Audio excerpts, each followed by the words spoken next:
The Witches, 3. The third one was little Birgit Svensson, my grandmother said. She lived just across the road from us. One day, she started growing feathers all over her body. Within a month, she had turned into a large white chicken. Her parents kept her for years in a pen in the garden. She even laid eggs. "What color eggs?" I said. "Brown ones," my grandmother said. "Biggest eggs I've ever seen in my life. Her mother made omelets out of them. Delicious they were." I gazed up at my grandmother, who sat there like some ancient queen on her throne. Her eyes were misty gray, and they seemed to be looking at something many miles away.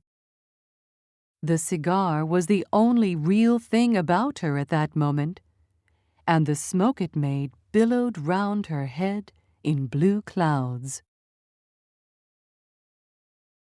"But the little girl who became a chicken didn't disappear?" I said. "No, not Birgit. She lived on for many years, laying her brown eggs." "You said all of them disappeared." "I made a mistake," my grandmother said. "I am getting old. I can't remember everything." "What happened to the fourth child?" I asked. "The fourth was a boy called Harald," my grandmother said. "One morning, his skin went all grayish yellow. Then it became hard and crackly like the shell of a nut. By evening, the boy had turned to stone." "Stone?" I said. "You mean real stone?" "Granite," she said. "I'll take you to see him if you like. They still keep him in the house. He stands in the hall, a little stone statue. Visitors lean their umbrellas up against him." Although I was very young, I was not prepared to believe everything my grandmother told me.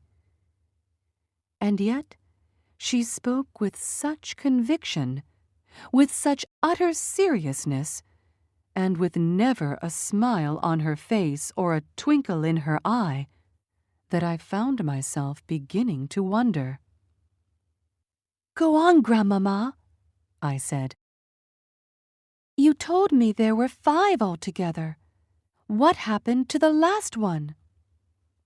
"Would you like a puff of my cigar?" she said. "I'm only 7, Grandmama." "I don't care what age you are," she said. "You'll never catch a cold if you smoke cigars." "What about number 5, Grandmama?" "Number 5, she said, chewing the end of her cigar as though it were a delicious asparagus, "was rather an interesting case." A 9-year-old boy called Leif was summer holidaying with his family on the fjord, and the whole family was picnicking and swimming off some rocks on one of those little islands. Young Leif dove into the water, and his father, who was watching him, noticed that he stayed under for an unusually long time. When he came to the surface at last, he wasn't Leif any more. "What was he, Grandmama?" "He was a porpoise." "He wasn't. He couldn't have been." "He was a lovely young porpoise," she said, "and as friendly as could be." "Grandmama," I said. "Yes, my darling?" "Did he really and truly turn into a porpoise?" "Absolutely," she said. "I knew his mother well. She told me all about it. She told me how Leaf the porpoise stayed with them all that afternoon, giving his brothers and sisters rides on his back. They had a wonderful time.